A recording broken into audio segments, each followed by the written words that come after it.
I'm at the Museum of Country Life at Castlebar, County Mayo, which is a wonderful collection of baskets. This skeog I'm holding, made by Peter Klein, County Longford, begins with one central rib built on a bicycle wheel, and the joins are as it suited the maker, with many on the back. This next skeog is in the same style but is made by Alison Fitzgerald, and as well as being beautifully made, we can see that she has a pattern to the weaving so that most of the joins occur on the outer rib, which complicates the weaving process but adds hugely to the fineness of the work. This is a hoop of 1-year-old willow, the basic frame on which the skeog is woven. It has a long tapering cut and was made by Alison Fitzgerald. This next hoop, also made by Alison Fitzgerald, is made of wild rose, or bucky briar as it was most commonly known. It has very little taper and makes a great hoop. This skeog, also made by Alison Fitzgerald, it has 6 central ribs, and Alison has adopted a system where once the weaving is established, all the joins lie on the outer ribs. It was probably the most common style across the country, often referred to as a potato teamer. This is another 6-rib skeog, this time with hole rods for the ribs, made by Johnny Hannon from County Sligo. This is a deeper version of the 1 centre rib style of skeog and comes from Moycullen in County Galway. So this basket I'm holding in my hand is a basket that we call a skeog. It was made throughout Ireland, and it actually was more popular than the other basket that was used for the same purpose, a skib. You can see a skib in the wall behind me, and we've already shown how to make that. But this basket, a potato teamer, some people called it, otherwise sometimes even called a skib, confusingly, but most properly called a skeog. And one maker in particular in this country, Alison Fitzgerald, brought the making of this basket to a very high level. This is one of Alison's baskets I have in my hand, and we had hoped that Alison would be able to show how to make the skeog to do this demonstration, but she's moved to Scotland and it just for various reasons didn't work out. So I'm not the best person to be showing this, but hopefully I can do it adequately. So the first thing we have to do is make a hoop, and I'm going to use this 8 or 9 foot rod of Viminalis, or common osier. People who would make a lot of frame baskets might allow some rods to grow to be 2-year-olds, a woodier type of rod. This is fairly pithy, but it should work fine. And if you wanted to, you could soften it around a wooden former, but I'm just going to use my body here and just begin to soften in this way.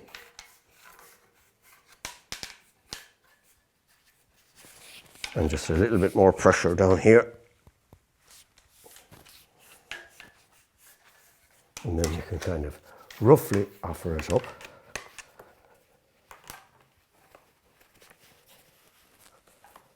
And we're making a hoop roughly 14 inches wide. So next thing is check that we're on the curvature of the rod and begin with your knife, and the join will probably be maybe about 7 inches.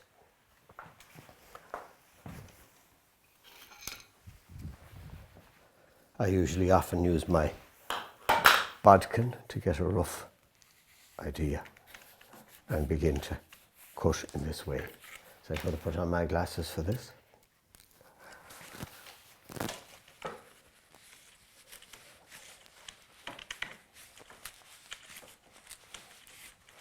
So by the time you get to the end here, you want it to be like a feather, completely thin. So I'm actually kind of showing it just coming off in stages. And then I think I can kind of lift off what's left now.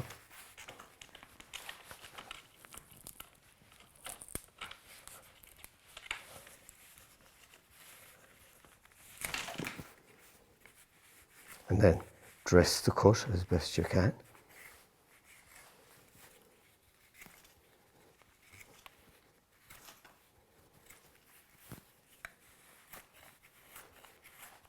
So there's a good bit of pith in this rod, but it's okay. But if you had one with less pith and more wood, the assembly would be a little bit easier.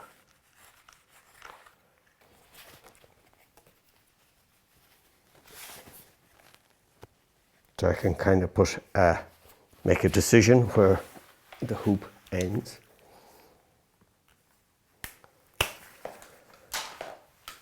And that's, if you like, about, so I can make a similar mark here. And whereas the cut on the butt is on the belly, this cut will be on the back.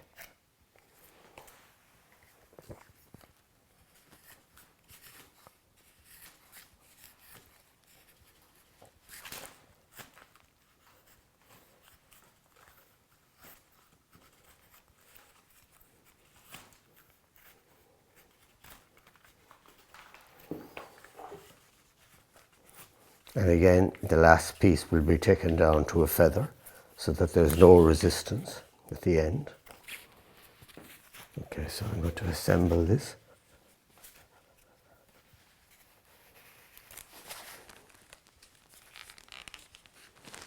And I'm going to use tape to bring the join together.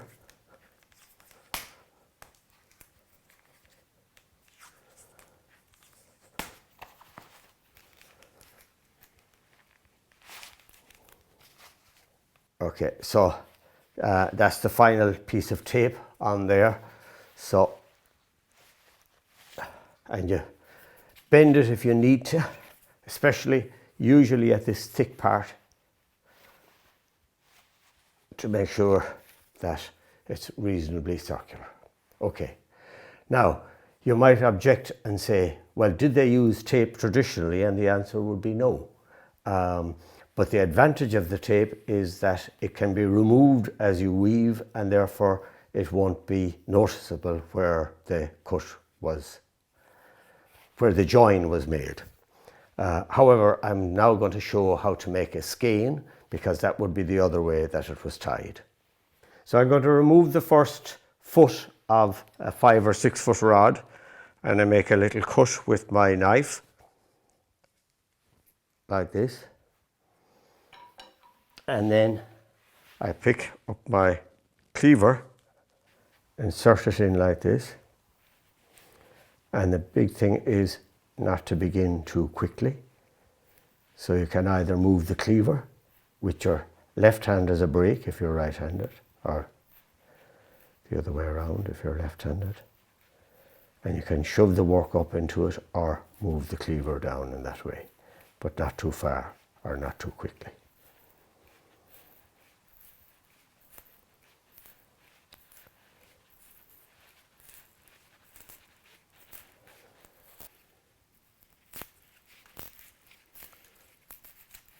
And so that's a skein made. Then you have to take the pith off the skein. So one way to do that would be to put it on your knee like this and dress it with a knife and shave the pith off in that way, and that's absolutely fine. But if you own a shaving device, then that's what you'd use. So using this shaving device, you take the thick stuff off first, and then you'll turn the screw, make it a little bit thinner, and shave again. It's probably a little bit easier to use than shaving with a knife. And you could always make extra skeins if you needed, and then you could soak them in water for 20 minutes and use them. So I give that one more shave.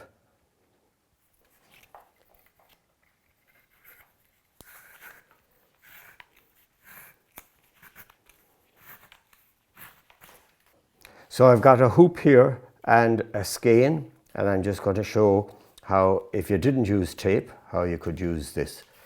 So this is the beginning join here, so this is where you put most of your pressure. And you don't have to cover the whole join.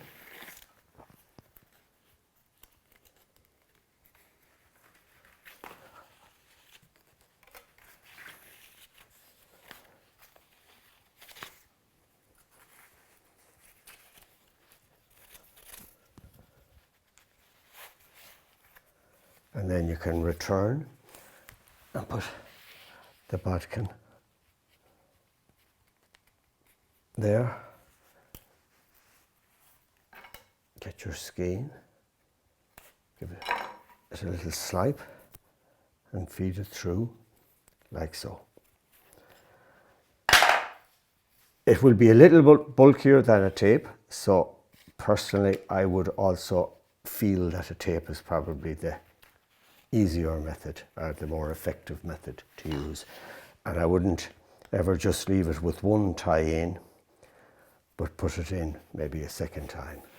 An interesting thing about the skeogs, or the frame baskets generally, is that a lot of professional basket makers, say like the Shanahans and the Quinlans, did make these baskets, unlike say other traditional baskets like lobster pots and creels, which they wouldn't have. But this was kind of a universal form of basket here. And because you'd be leaving your hoop up to dry for a while, you could also put a little pin, a panel pin into it, just drive it in there and turn it over. It would mean it couldn't pull apart. So the next thing we need are ribs for our basket, and these in this case are made from split rods. So again, we're going to use the cleaver, and the first thing we need is to cut our larger stake. So this is about a 9-foot rod, and I'll cut it about 20 inches long, or that would be about 50 centimeters. That's loads. And cut it like that. And get my knife, and again make an incision. One this way and one this way.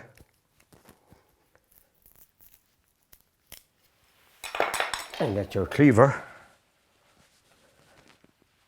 and force it into the cut that you've made.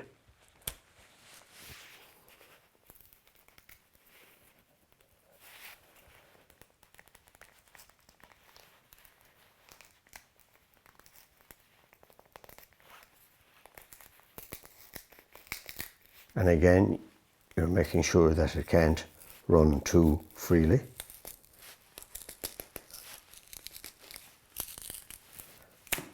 So this particular willow is a biomass willow. So you can see there's a lot of pith in it. So if I had a slightly woodier willow, I would have preferred it, but I don't usually make these style of baskets, so I don't have any 2-year-old woody stuff, so this is what I've got. So I've cut another piece off another butt of a rod, and I'll do another split on this. That will give me material for 6 ribs. And feed the cleaver in again so that it picks up a correct groove.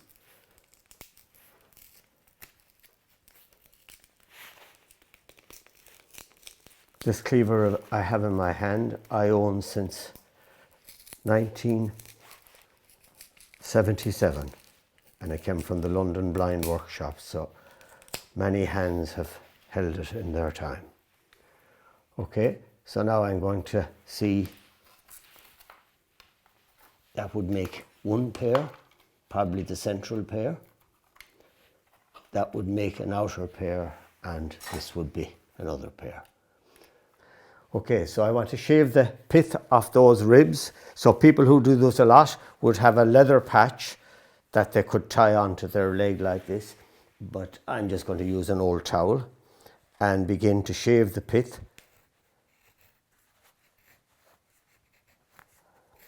You can either move the knife or move the rib, or a combination of both.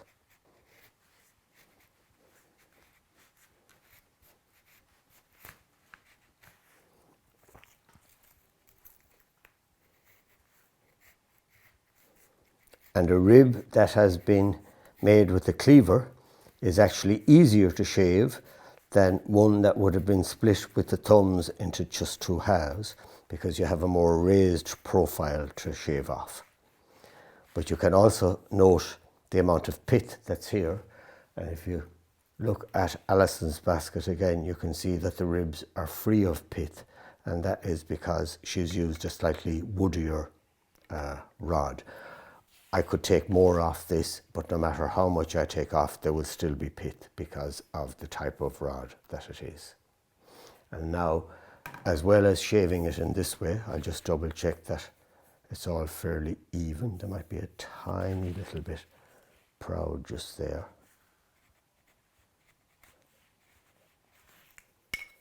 Yeah, feels okay. And then I want to dress the side. Just take a little feather off the side of the rib, which will mean it'll be smoother for the weaving rods. And this would have been more important in the time where people used a half fresh willow to make this basket.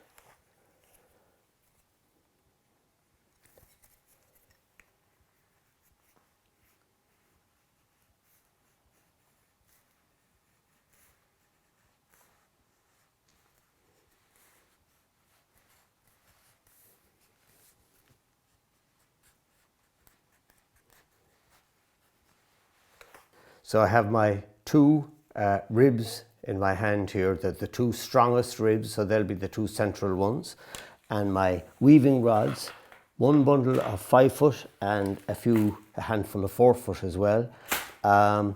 And this is our own green dicks, so it's been soaked for about a week and also steamed because it grew on clay, so it takes a slightly longer soaking time than, say, the willow that you would buy, say, typically from Somerset, which is grown on a more peaty soil.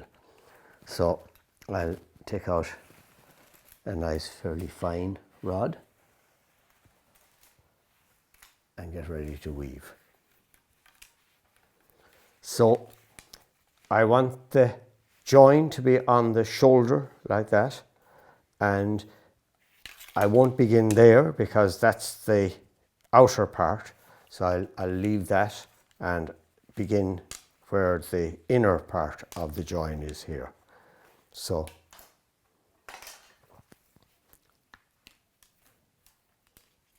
beginning with a half an X, as we call it, like that, and then return.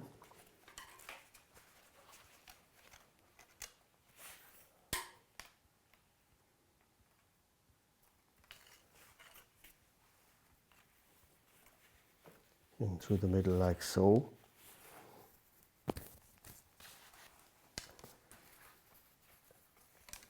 And then secure the tip that remains. And you can immediately then turn the work on its back and try to have your two ribs over, under, around the hoop,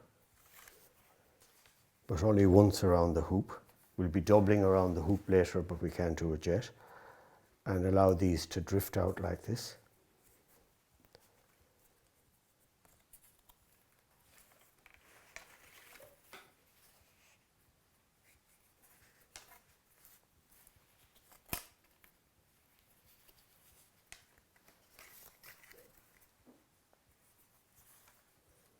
And because these have been shaved, there's very little friction between the ribs and the weaving rods.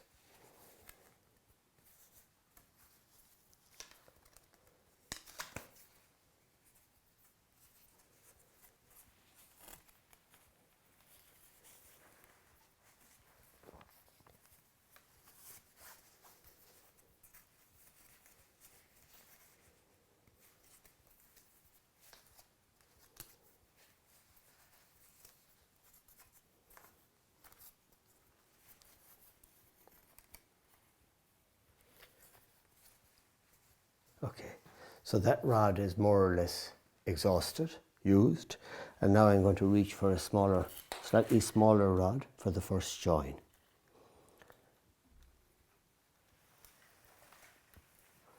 And that's resting on the back. So rather than, if I try to continue in the same direction, I'd have to do a double. It wouldn't have as much grip. So we reverse direction and put the new rod here.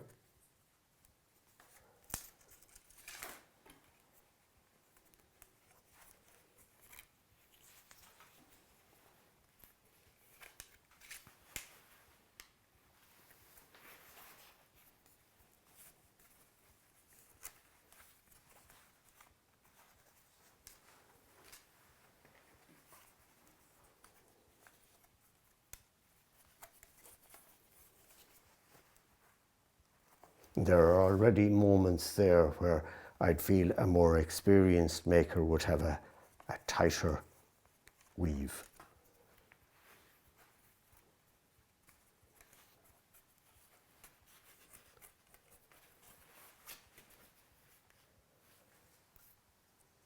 So it's time to think about introducing the first two ribs. Okay, so now having secured the ribs on that side, we have to do the same on the other side, and obviously it has to be north-south. So I've just put a little chalk mark there for myself, so as a rough guide, and now I'll soften these. So I have them longer than I need, so I'll cut a little piece off in both cases, but I prefer to have a little to spare than to be short.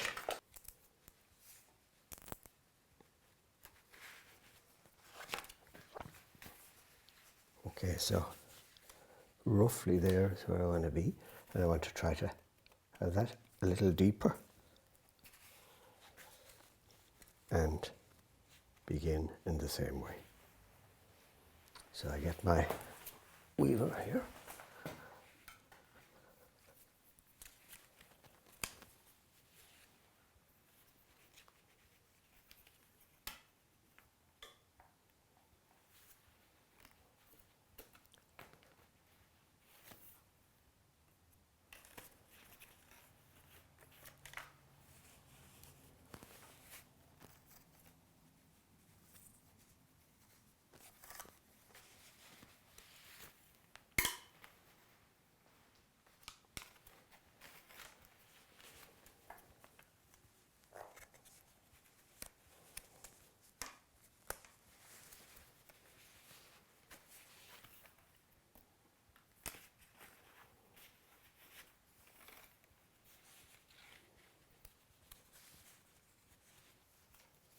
And I'm actually using Alison's one as a reference. So it's about 3 fingers. So that's about roughly where I'm getting the idea for the ribs.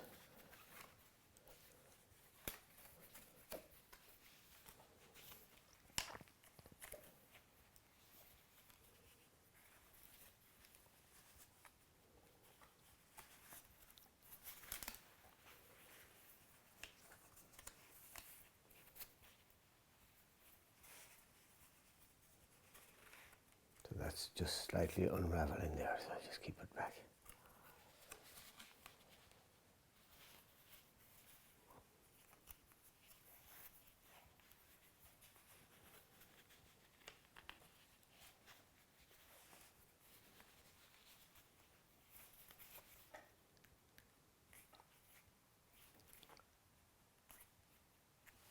And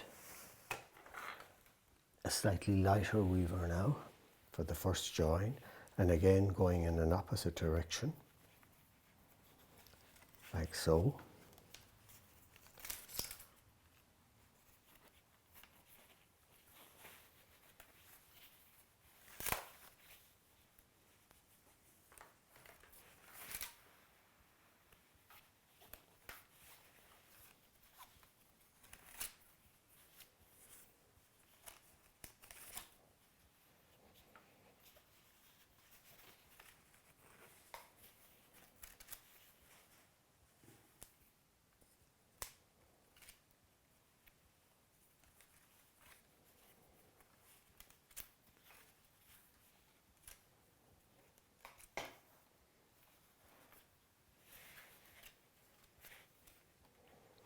and we should have enough weaving there now to think of introducing our next ribs.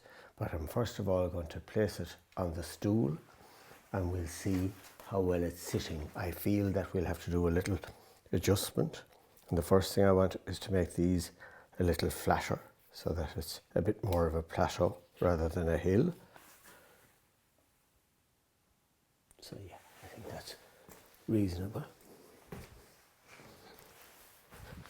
So now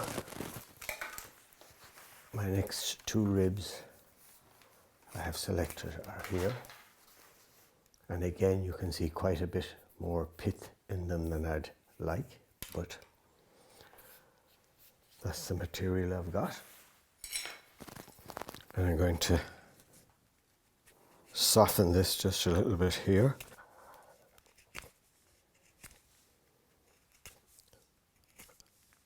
Just give it a little taper.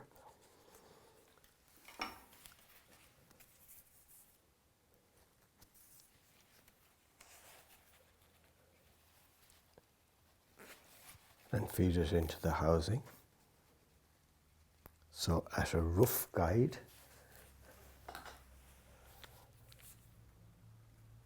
I would say there.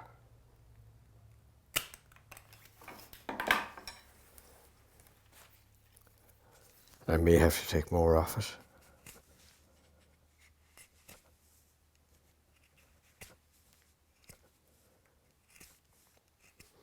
But I prefer to have it initially a little too long than too short.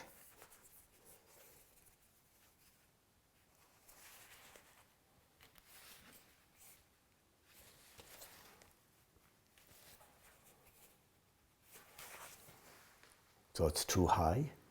It's relative to that one. It needs to be going down more. So I'll take a little bit off.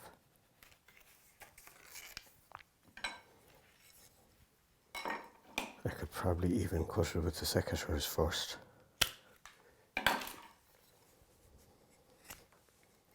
I may have to do this 2 or 3 times to get the correct length.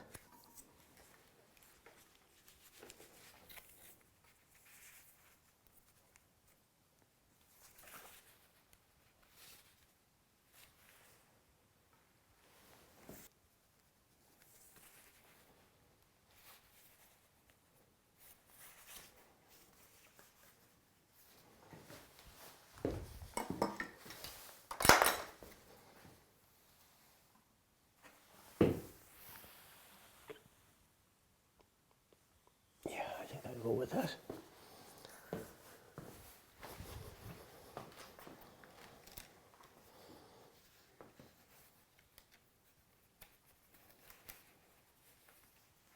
So again, I can reverse direction.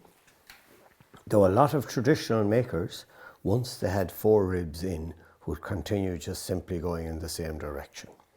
But we can put the spent tip at the back and put the new butt at the front there.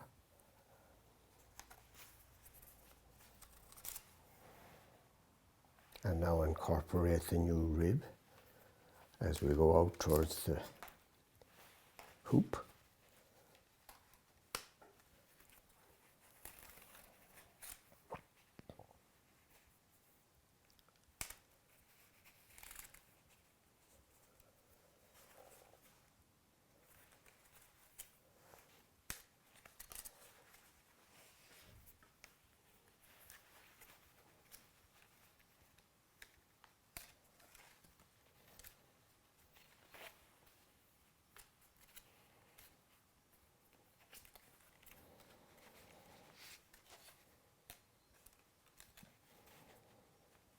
Okay, so I'm going to leave that now because that's incorporated and turn my attention to this side.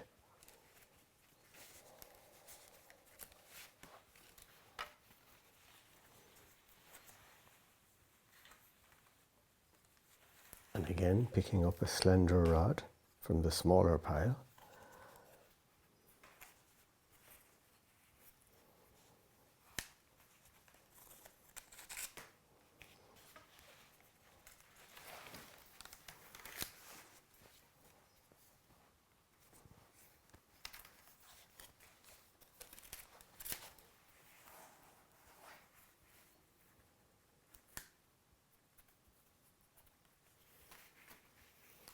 And now, this is the first time we're meeting a bit of tape, so we just cut it away.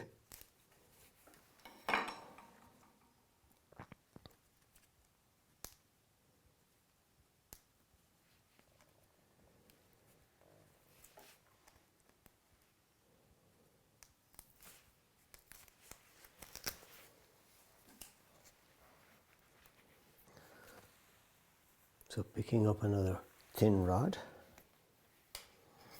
and again going in the opposite direction, so that thin rod has reached, the tip has reached that rib there. So we put the new rod and go off in this direction.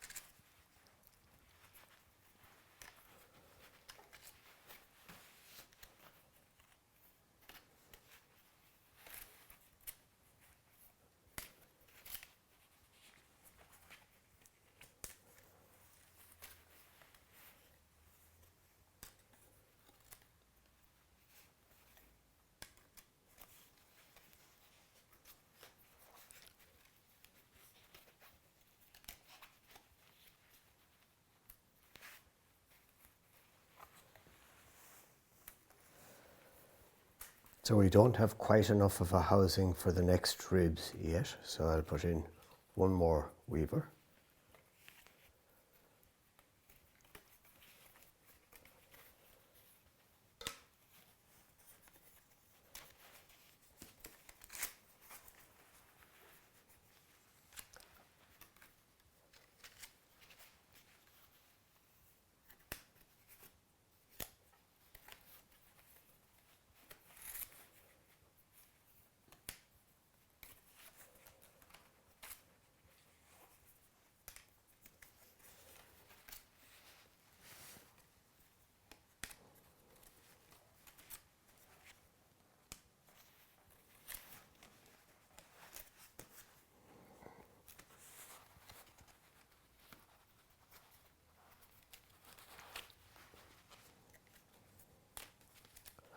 And now I think I should be able to set my ribs in relatively easily there.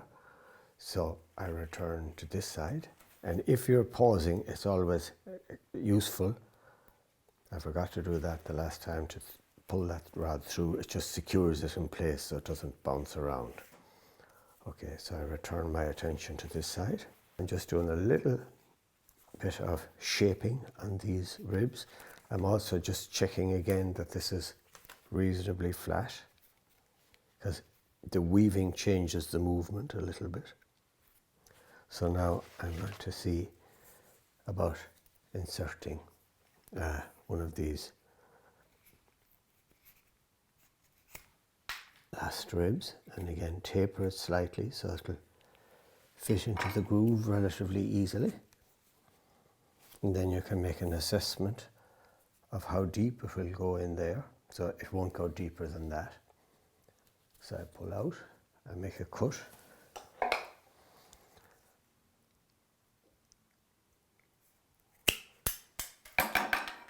And then taper this one in the same way.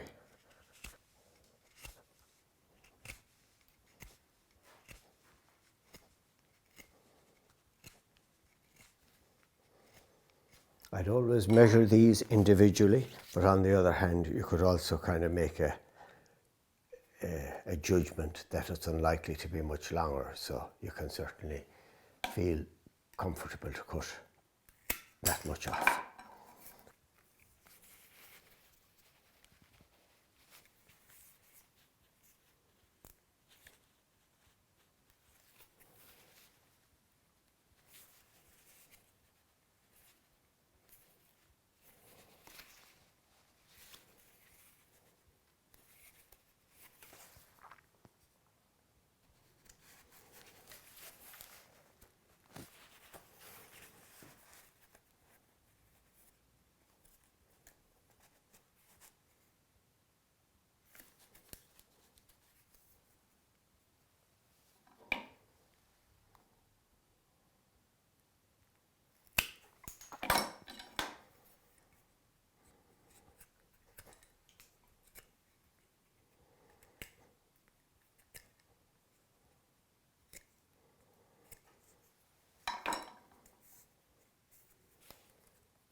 That's marginally too long.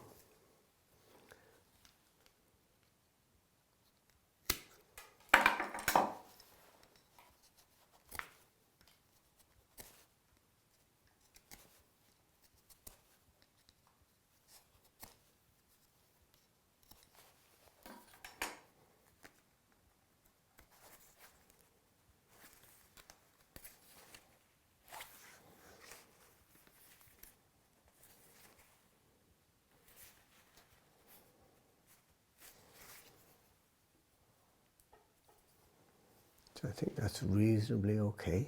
It's not perfect, but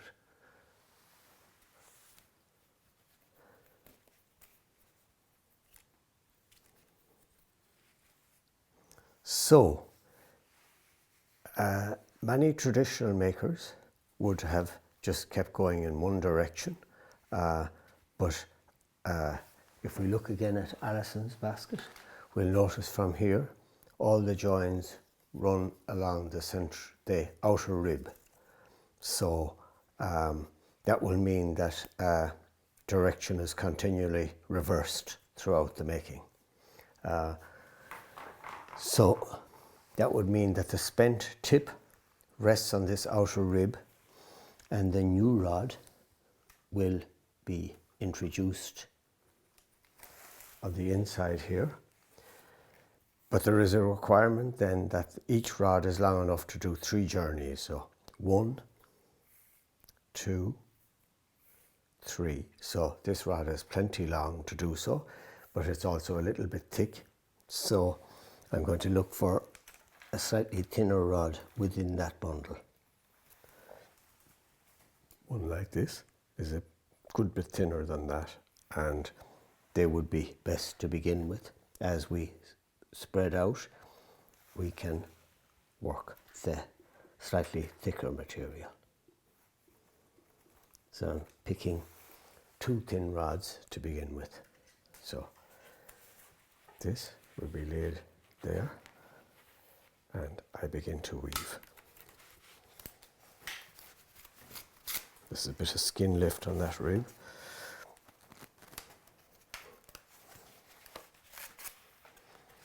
And from now on,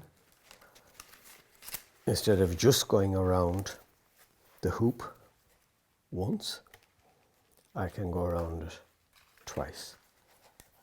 And this will help to straighten the line. That's a little bit in my way, so I should cut it.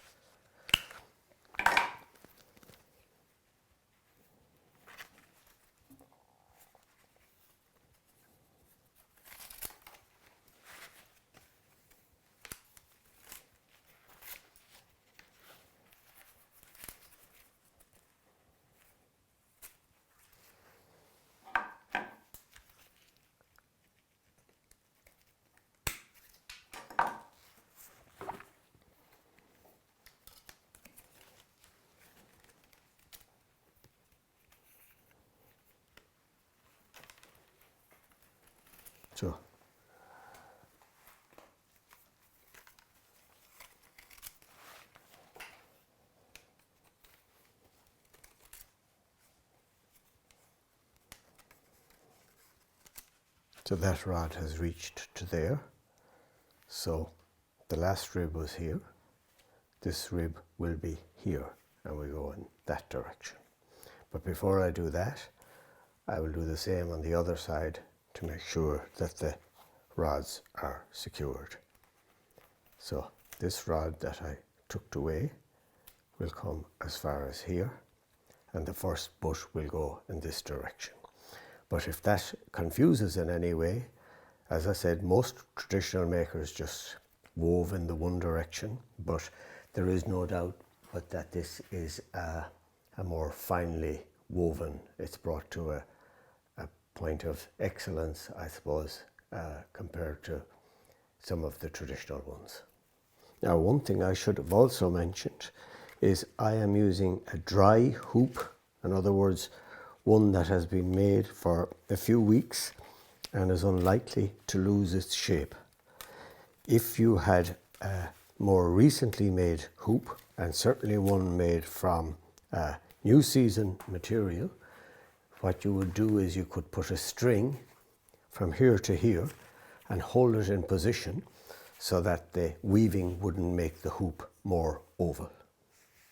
So again, my first butt was there, so now I have reached this point, so my next rod will go in that direction. And again, next time in that direction, but that's been secured now 3 or 4 times, so I'm going to return my attention to this side and make sure that this is secured in the same way. And that rib seems slightly long. It's moved a little bit in the weaving, so I'm just going to press it in slightly. I'm also going to take a moment to double check that it's sitting, because I could still adjust my ribs if I had to, and I do need to adjust. This one is a tiny bit too long relative to this one. So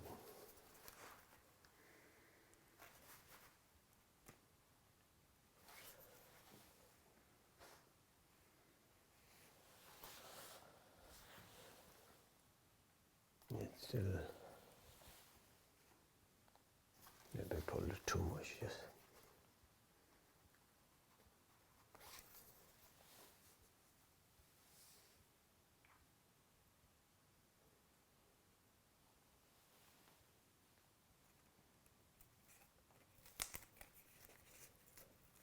And you can see that the join won't be very noticeable in the made basket.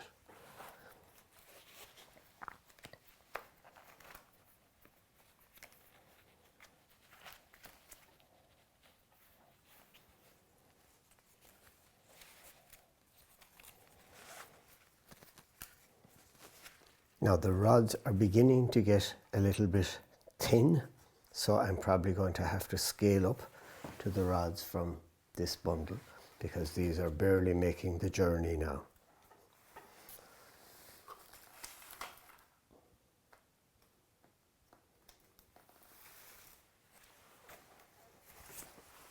That they don't need to be quite as thick as this, so I'll take a little bit off.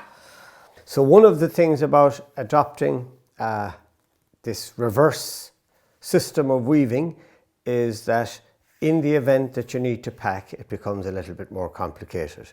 So you can see I've begun to do a little packing here. So where I've folded the rod back, I'll show it now shortly. But it's undoubtedly easier to pack if you're just going in one direction. So this rod began back here, and ideally I'd like it to be long enough to incorporate my packing. I'll explain a bit better when we get to here. So here we come around the hoop.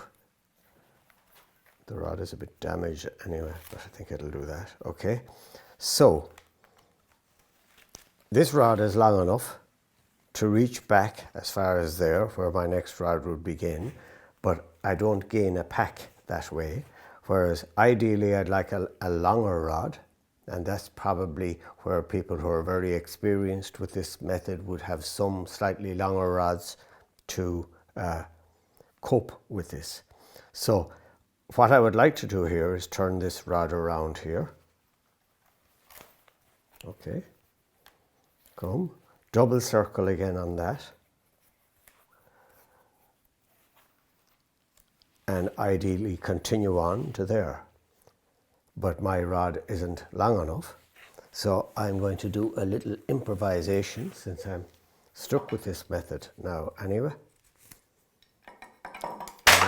Sorry.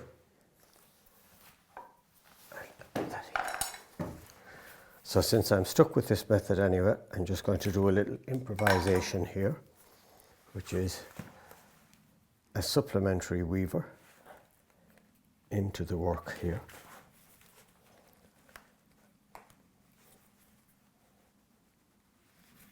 And it will take over from this weaver.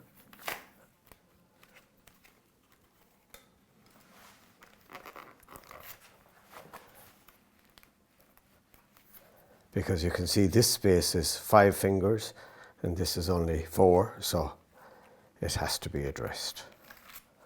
And We could end here, but since I have plenty of length in the rod, I'll also get a pack on this side from it. So a double turn around like this.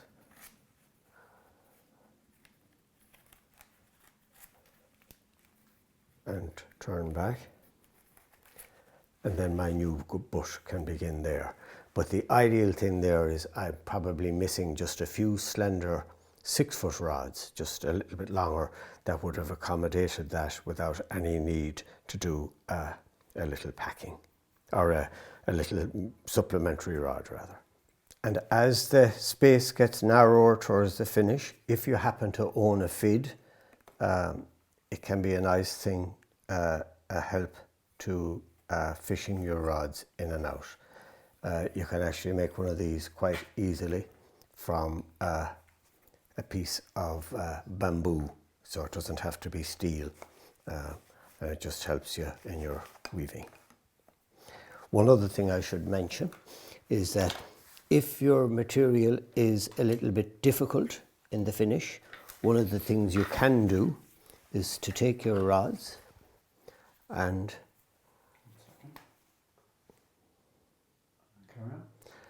you can bend it around like this.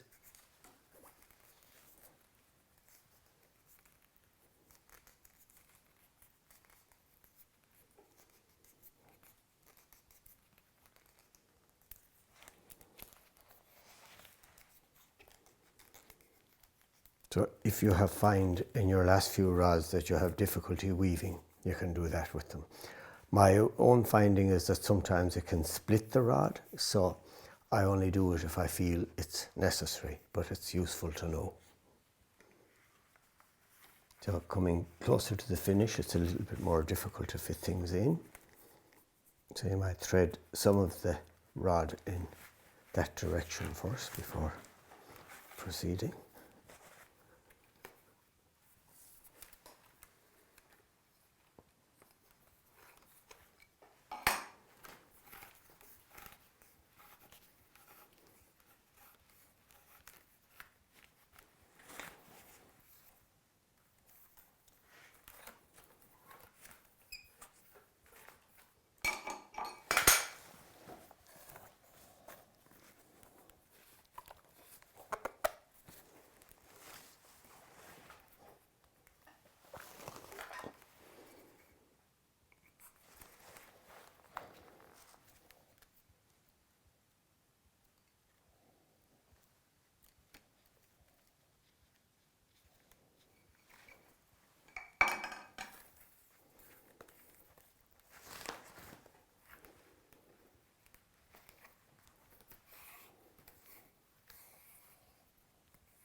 So as we're getting closer towards the finish like this, space can be a little tight, so you may need to squeeze things in a little bit, and you can use your bodkin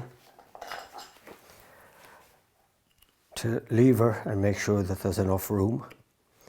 But so we want one rod to come back here again, and that will give us the correct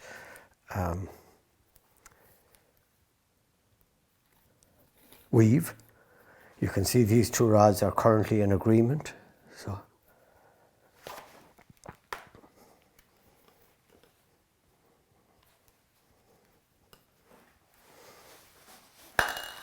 but I usually, for the most part, use the feet for this. To the extent that is that I make this style of work at all. I should say perhaps that while I don't make these traditional baskets, I use this technique for making artistic baskets of a certain type.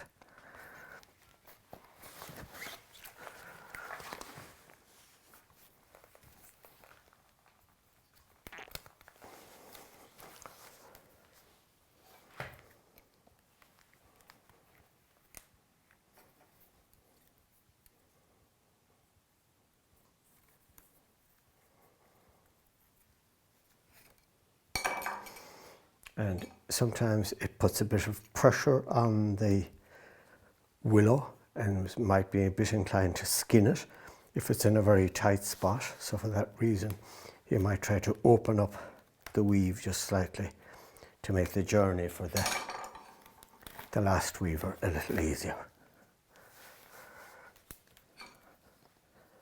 And there.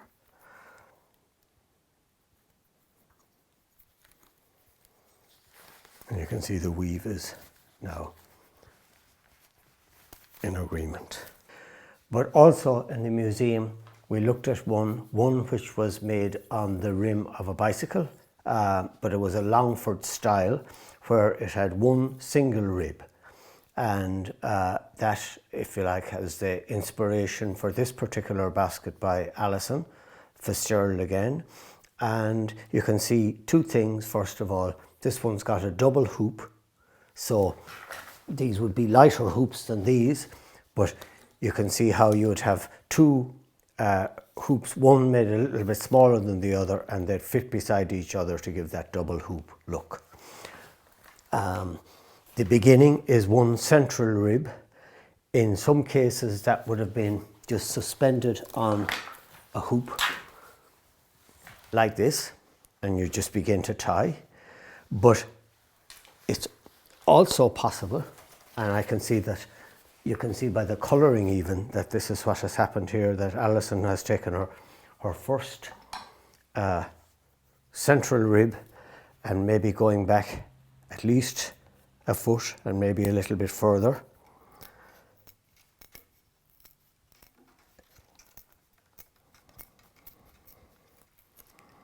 And this would be dressed down, or shaved, I suppose is the other correct word for that.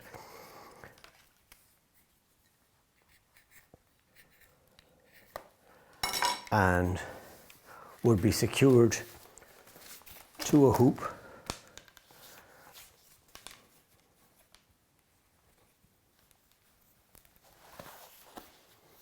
Like so. And then this would become the opening part of the weave, and experience would determine the extent to which where the skein would begin. Obviously this rod is too light to be a rib, but it just demonstrates how it would work. I'm not so sure that that was used traditionally in that way. Generally speaking, what people did is they would have had just one tongue on the rod and it fixed. So I'll show that in a moment. But you can see theoretically that weaver could be a good deal longer. Here you can see it's long enough to do at least 2 or 3 circumferences of the basket. And then the next rod would also be a skein-like thing which would piece into this to make a join. And then you're introduced, and the rods are introduced in this style,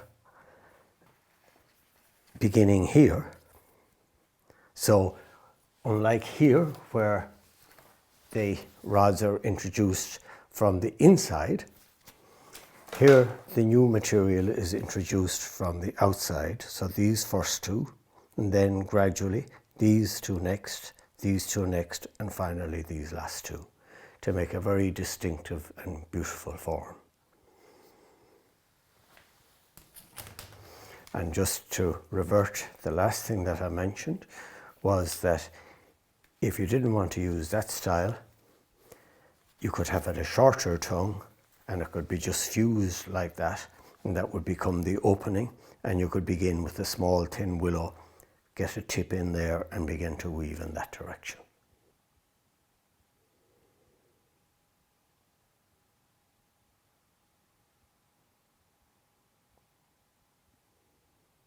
And of course, as well as making skeog in the traditional round form, the technique can be used for making a different shape basket. This is a basket of Alison's that as well as 10 years being ago. Possible to make a skeog. Style is essentially the same, but of course it's built on an oval hoop. Again, very, very beautifully made, sitting really well, and a treasure to have.